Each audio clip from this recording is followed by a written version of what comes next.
Hello friends, welcome to back All Rounder YouTube channel with Arav Gautam. So in this video we are going to discussing class 10 chapter linear equation in two variable exercise 3.1. So let's start with question number 1. So our question number 1 is 10 students of class 10 took part in mathematics quiz. If the number of girls is 4 more than the number of boys, find the number of boys and girls who took part in quiz. So इसे start करते हैं इसका solution. सबसे पहले तो हमें कुछ नहीं पता है कि नंबर ऑफ बॉयज क्या है, नंबर ऑफ गर्ल्स क्या है. सो पहले हम उन्हें अज्यूम कर लेते हैं let us x and let us why. तो मैंने कह दिया कि लेट बॉयज जो हैं उनको मैं एक्स मान लेता हूँ एंड लेट जो girls to part in mathematics quiz that equal to Y.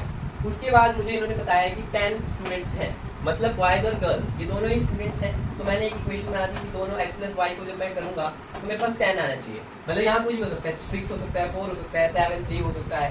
तो ये एक इक्वेशन बन गई. अगली बार इन्होंने बोला कि number of girl is 4 more than number of boys. Girls ज्यादा हैं. सो गर्ल्स क्या थी, y थी, और बॉयज क्या थे, x थे. y इज मोर देन 4, तो x प्लस 4 ये आएगा. अब यहाँ से अगर मैं वेरिएबल को उधर लेके जाऊँ तो मेरे पास बन जाएगा y minus x equal to 4, और इसे अगर मैं ऐसे लिखूँ तो minus x plus y equal to 4. तो मेरे पास दो इक्वेशन बन गई है. अब जो आपके पास इक्वेशन 1 और इक्वेशन 2 बनी है उनमें आप x की वैल्यू पुट करो और y की वैल्यू जो है वो फाइंड आउट करो. तो उसके बाद आपके जो इंटरसेक्शन पॉइंट्स लाइंस के पॉइंट बनेंगे उन्हें आप ग्राफ पे प्लॉट करिए, और जो इंटरसेक्शन पॉइंट बनता है वो हमारा आंसर होगा. वो हमें आंसर बताएगा कि how many number of boys and how many number of girls जो हैं वो पार्टिसिपेट कर रहे हैं. तो चलिए सॉल्व करते हैं इन इक्वेशंस को. Let's start. तो सबसे पहले हम इसमें एग्जीक्यूट कर लेते हैं जो हमने फर्स्ट इक्वेशन बनाई थी x plus y equal to 10. तो मैं एक बॉक्स सा बना ले रहा हूँ अपने आसानी के लिए.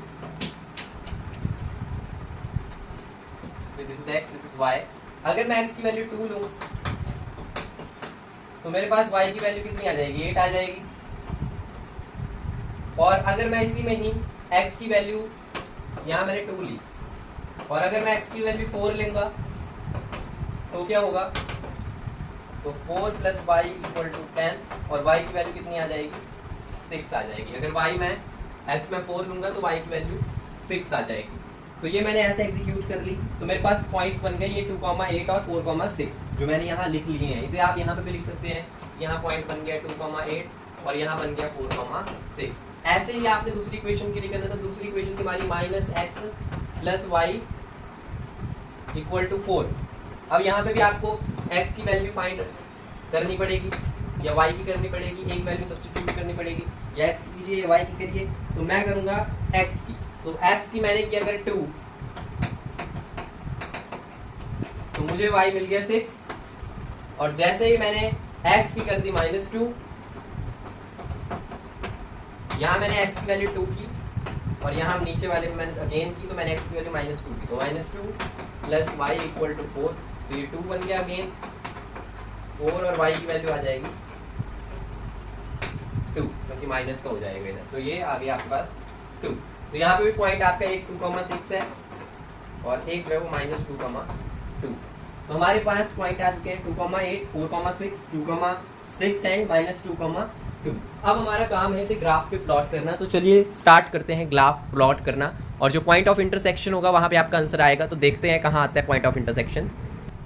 तो ये मैंने यहाँ पे ग्राफ ड्रॉ कर लिया है. अब हमें बस ये पॉइंट्स जो है मैंने यहाँ एक साइड लिख लिया राइट साइड में, ये पॉइंट्स हमें यहाँ करने हैं. फिर तो जो पहले दो पॉइंट्स थे वो आपको इक्वेशन पता है, ये आपकी इस इक्वेशन के x plus y equal to 10, और जो अगले दो पॉइंट है वो है आपकी minus x plus y equal to 4 equation की.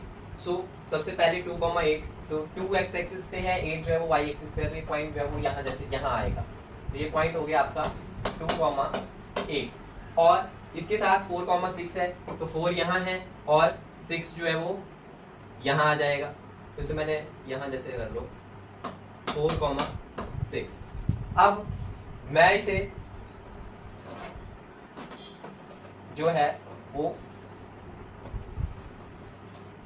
ज्वाइन कर दूंगा और एक स्ट्रेट लाइन मेरे पास आ जाएगी. इसके बाद मेरे को अगले दो पॉइंट्स भी करने हैं. 2,6, तो 2 यहाँ है, 6 यहाँ है, तो ये पॉइंट आ जाएगा 2,6 और -2,2. तो -2 यहाँ है, 2 यहाँ है, तो ये यहाँ आ जाएगा, और ये पॉइंट आ गया -2,6 और इसे भी आप ज्वाइन कर दीजिए।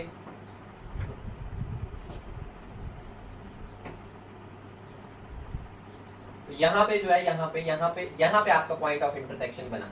अगर आप ध्यान से देखो तो ये 8 के यहाँ बीच जैसे में है, ये एक 7 वैल्यू पे आ रहा है, और अगर नीचे की तरफ जाए तो ये एक 3 वैल्यू पे आ रहा है। तो हमें रिजल्ट मिल रहा है यहाँ पे 3 है वैल्यू और यहाँ पे 7 है। एक्स एक्सिस की वैल्यू 3 है और वाई एक्सिस की जो वैल्यू है वो 7।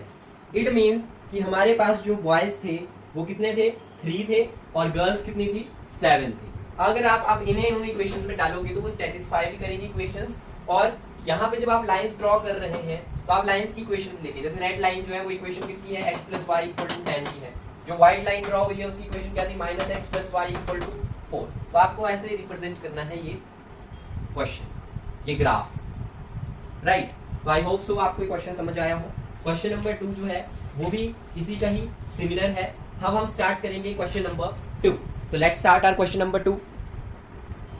सो आपका क्वेश्चन नंबर 2 अगेन मैंने बोर्ड पे नहीं लिखा है, I am reading your question from your NCERT textbook. So let's start the question on comparing ratios. तो इसमें आप कुछ नहीं करना है, आपकी रेशियोज जो है लाइन 1 लाइन 2 या इक्वेशन 1 और इक्वेशन 2 की वो कंपेयर करनी है। अगर आपको ध्यान होगा मैंने आपको इंट्रोडक्शन में ये चीजें बताई थी कि अगर ये जो रेशियो फॉर्म में लिखे हैं ये इक्वल हैं तो क्या सिचुएशन बनती है, अगर नॉट इक्वल है तो क्या बनती है, अगर पहले दो जो हैं वो इक्वल हैं और नेक्स्ट वाला जो है वो अनइक्वल है तो क्या बनती है।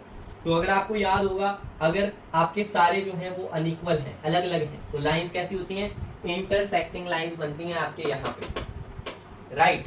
और अगर सारे ही इक्वल हो जाएं, सभी के सेम आ जाएं, तो लाइंस आपकी कोइंसिडेंस हो जाती हैं।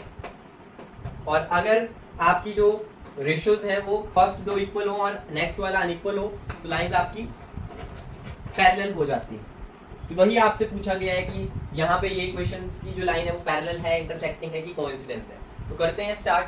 जैसे फर्स्ट वाला है हमारा, तो मैं यहाँ कर देता हूँ साइड में, तो मैं इसे लिखूंगा a1/a2 की फॉर्म में, 5/7 = -4/6 = 8/-9। तो अगर मैं इसे ढंग से देखूं तो यहाँ कट जाएगा, 2 1 2 2 3 6, ये भी कट जाएगा, नहीं ये नहीं कटेगा। सो यहाँ पे जो मेरे पास रेशियो आई हुआ 5/7 = -2/3 = 8/9। तो यहाँ पे इक्वल वाला केस लग रहा है, ये वाला केस लग रहा है सेकंड वाला। तो लाइंस जो फर्स्ट वाले में है वो कौन सी लाइंस हुई, इंटरसेक्टिंग लाइंस हो गई फर्स्ट केस में। जब सेकंड केस में आए, सेकंड केस में कैसे देखेंगे, सेकंड केस के लिए आपको अगेन 9/18 = 3/6 and 12/24। 9 1 9, 9 2 18, 3 1 3, 3 2 6, 12 1 12, 12 2 24। तो 1/2 = 1/2 = 1/2 हमारा पास जो है वो आंसर आ गया। तो इसका मतलब यहाँ सारे इक्वल हैं। तो इक्वल सभी अगर इक्वल हो जाए तो लाइंस कैसी हैं, कोइंसिडेंट लाइंस हैं, ठीक है। तो यहाँ से पता लग जा रहा है कि कोइंसिडेंस है, इंटरसेक्टिंग है। अगर ये वाली देखें, अब ऐसे देख के बता देंगे हम, यही कर देते हैं, 2 1 2, 2 3 6, यहाँ 3 है ना, तो ऊपर भी 3 माइनस, नीचे भी माइनस, तो ये 3 ही आ जाएगा। तो 3 = 3 हो जाएगा। और यहाँ 10/9 है, तो नॉट इक्वल, फर्स्ट दो इक्वल है, नेक्स्ट इज नॉट इक्वल, तो हमारे पास ये वाला केस आ जाएगा, ये वाला आ जाएगा। तो लाइंस कैसी हो जाएंगी, पैरेलल लाइंस फॉर्म होंगी आपके पास। तो हमने क्वेश्चन नंबर 1 भी करवा दिया, 2 भी करा दिया, अब हम करेंगे क्वेश्चन नंबर 3। तो let's start our question number 3। So हमारा क्वेश्चन नंबर 3 ऐसा दिया है हमें अगेन, और इन्होंने पूछा है कि ये जो आपको लाइंस का इक्वेशन दी है, इनका जो पेयर्स हैं वो कंसिस्टेंस है या अनकंसिस्टेंस है। तो मैंने आपको इंट्रोडक्शन पार्ट में बताया था कि कंसिस्टेंस में आपके 2 पेयर्स आते हैं और इनकंसिस्टेंस में आपका 1 पेयर आता है। तो अगर आपने वो वीडियो नहीं देखी तो आपको देखनी चाहिए, क्योंकि उसके बिना ये क्वेश्चंस नहीं होंगे। तो इसे जब हम करेंगे, इसका सोल्यूशन मैं लिख रहा हूँ, तो इसका जब सोल्यूशन आप लोग करेंगे तो पहले तो इसे भी आपको उसी फॉर्म में लिखना पड़ेगा रेशियोज वाली में। तो हम लिखेंगे 3/2 = 2 -3 = 5/7। तो मैंने लिख लिया, मैंने देख लिया कि नॉट इक्वल है आपस में, तो लाइंस जो है वो कैसी हो गई, नॉट इक्वल वाली हो गई। नॉट इक्वल में कौन सी लाइंस आ रही थी हमारे पास, आप बता दीजिए कमेंट बॉक्स में। जब सारे ही जो थे वो नॉट इक्वल थे तो हमारे पास कौन सी लाइंस फॉर्म हो रही थी। जब सारे नॉट इक्वल होते हैं तो हमारे पास कौन सी लाइन होती है, इंटरसेक्टिंग लाइंस फॉर्म होती हैं। तो आपको पता है, तो मैं यहाँ पे वो पूछा भी नहीं है कि इंटरसेक्टिंग है या कौन सी लाइंस है। सो इंटरसेक्टिंग लाइंस हुई, और अगर ये इक्वल होते सारे तो यहाँ पे कौन सी लाइन बनती है, यहाँ पे बनती है आपकी कोइंसिडेंट लाइन। और ये दोनों पेयर जो है वो कंसिस्टेंस में आते हैं और इनकंसिस्टेंस में कौन आएगा, पैरेलल आएगा जो बचा। तो अभी तो फिलहाल यहाँ लाइंस इंटरसेक्टिंग है, तो लाइंस कैसी हो जाएंगी, कोइंसिडेंट लाइन हो जाएंगी। तो दिस पेयर इज कंसिस्टेंस, ऐसे लिखना है आपने, और इतना ही पूछा है। तो ये पार्ट जैसे हुआ वैसे ही आपका सेकंड पार्ट हो जाएगा। थर्ड पार्ट करवा देता हूँ, उससे आप सिमिलरली उसे देख के आप फिफ्थ पार्ट कर सकते हैं, और फोर्थ पार्ट भी फर्स्ट सेकंड की तरह ही है, तो मुझे नहीं लगता कि करवाने की जरूरत है। So move on to our part number 3।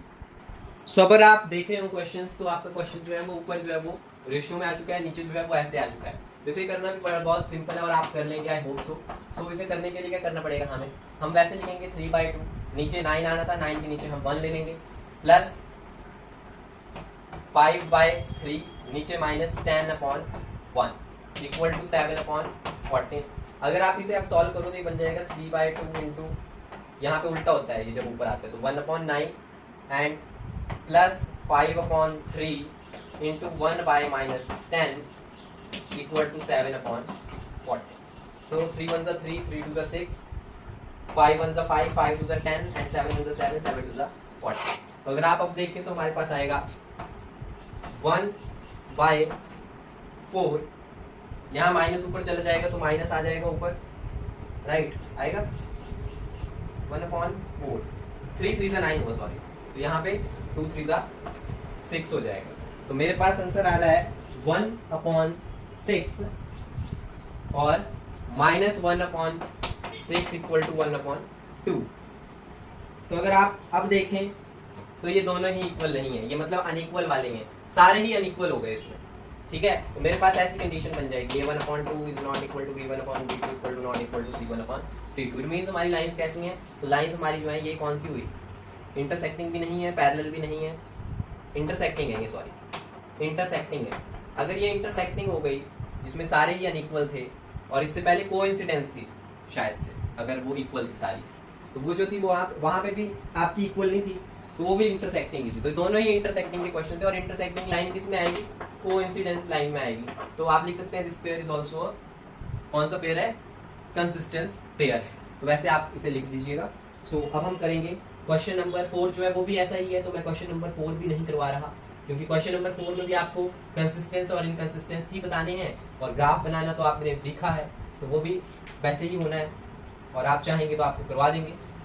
अभी हम चलते हैं जो हमारा क्वेश्चन नंबर 5 है, तो क्वेश्चन नंबर 5 की तरफ मूव ऑन करते हैं एंड स्टार्ट करते हैं क्वेश्चन नंबर 5। सो आपका क्वेश्चन अगेन मैंने आपके सामने प्रस्तुत कर दिया है। तो क्वेश्चन है आपका half the perimeter of rectangular garden whose length आपको दे रखी है 4 metre more than its width is 36 metre, find the dimension. तो सबसे पहले तो वही है कि सोल्यूशन में हमें क्या करना पड़ेगा, हमें लेंथ का नहीं पता है, तो मैं लेंथ को मान लेता हूँ, let the length equal to x and let the जो भी हमारे पास विड्थ दे रखी है वो कितनी है, y। उसके बाद बात की गई है कि हमारी जो लेंथ है वो ज़्यादा है, 4 मोर है देन विड्थ से, तो मैंने लिख दिया 4 + y, मतलब लेंथ जो है वो विड्थ से 4 जो है वो ज़्यादा है। अब यहाँ से इक्वेशन बन जाएगी x - y इक्वल टू 4, तो यहाँ मेरी इक्वेशन नंबर 1 फॉर्म हो गई। उसके बाद मेरी बात की गई है इट्स विड्थ इज ये, तो हमारे पास फॉर्मूला होता है 2 × l + b,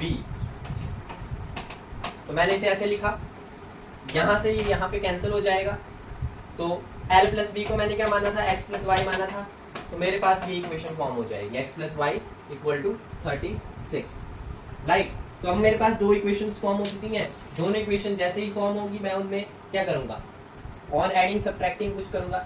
लेकिन अगर आप ढंग से देखो ये इक्वेशन अगर आप यहाँ रख देते हो x - y इक्वल टू 4 ऐसे, तो ये कट जाएगा, 2x इक्वल टू 40, x की वैल्यू कितनी आ जाएगी 20, तो x की वैल्यू भी फाइंड आउट कर दी हमने, x की वैल्यू कितनी आ गई 20 आ गई। जब इसी को आप सब्स्टिट्यूट कर लोगे 1 में या किसी में भी, तो आपके y की वैल्यू भी आ जाएगी, तो y की वैल्यू कितनी आएगी, y की वैल्यू आ जाएगी 16, तो x की वैल्यू 20 है, y की वैल्यू 16 है, तो लेंथ ब्रेथ तो आपको पता चल गई है ना। सो लेंथ ब्रेथ का तो हमें पता चल गया कि लेंथ कितनी है और ब्रेथ कितनी है, राइट।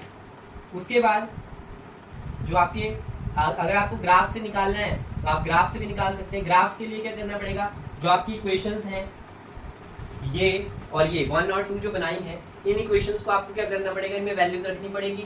वैल्यूज रखेंगे, अगेन पॉइंट्स मिलेंगे, पॉइंट्स दो मिल लेने हैं आपने।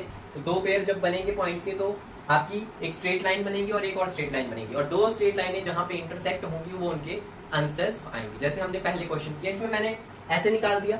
ऊपर अगर लिखा है कि आपको ड्रॉ करना है विद हेल्प ऑफ ग्राफ, तो वैसे ही करना है। और चैप्टर अंडरस्टैंडिंग है linear equation in variable, it means आपको इक्वेशन से और ग्राफ के यूज से ये क्वेश्चंस करने हैं। तो ऐसा क्वेश्चंस आई होप सो अब आप कर पाएंगे। ग्राफ से करना चाहते हैं तो इक्वेशंस में आप x की वैल्यू अपनी मर्जी से एग्जीक्यूट करिए, y की वैल्यू आपको मिलेगी। एंड जैसे आपको बताया कि ग्राफ एक पेयर जो होता है वो एक पॉइंट बनाता है, दो पॉइंट एक लाइन बनाएंगे, सो एक लाइन बन जाएगी, दूसरी लाइन दूसरे पॉइंट से बन जाएगी और इंटरसेक्ट करेगी, तो वो आपका आंसर हो जाएगा। उसके बाद है हमारा question number 6। Let's start our question number 6 now. So question number 6 में अगर आपको ढंग से दिख रहा हो क्वेश्चन नंबर 6, तो क्वेश्चन नंबर 6 में आपको एक इक्वेशन दे रखी है लीनियर इक्वेशन इन 2 वेरिएबल, और आपको बोला है कि आपने लीनियर इक्वेशन इन 2 वेरिएबल खुद से लिखनी है जो इंटरसेक्टिंग में हो, यानी कि दूसरे में आपने एक इक्वेशन देनी है जो इंटरसेक्टिंग बना दे। उसके बाद एक और देनी है जो पैरेलल में करे, और एक और देनी है जो कोइंसिडेंस में करे। तो जब इंटरसेक्टिंग बनाना है मुझे इन्हें नॉट इक्वल में करना पड़ेगा सभी को। तो मेरी इक्वेशन मैंने बना दी, मैंने लिख दी 5x + 12y + 2 = 0। अगर आप ढंग से देखो तो ये तो कटेगा नहीं, 3 4 = 12 होगा और 8 1 = यहाँ पे 4 ऊपर आएगा, यहाँ नीचे आएगा। तो ये इंटरसेक्टिंग के लिए परफेक्ट इक्वेशन है। जरूरी नहीं कि यही इक्वेशन है, आप खुद से भी लिख सकते हैं इस इक्वेशन को, और कोई और भी इक्वेशन हो सकती है। जब बोला पैरेलल है, तो पैरेलल के लिए मुझे केस अभी भी याद है कि पैरेलल के लिए केस क्या होता है, पहले दो इक्वल होते हैं और नेक्स्ट वाले अनइक्वल होते हैं। तो मैंने जो है वो ले लिया 6x + 9y, क्योंकि 2 3 = 6 हो जाएगा और 3 3 = 9 हो जाएगा, तो ये तो इक्वल आ जाएगा। यहाँ मैं कुछ और वैल्यू, यहाँ मान लो मैंने 7 ही ले लिया, तो 8/7 आ जाएगा, नॉट इक्वल हो जाएगा। तो मेरे पास जो कंडीशन है वो सेटिस्फाई कर जाएगी कि A1 A2 तो इक्वल था B1 B2 के, और C1 C2 जो है वो इक्वल नहीं हुआ है, तो ये पैरेलल के लिए।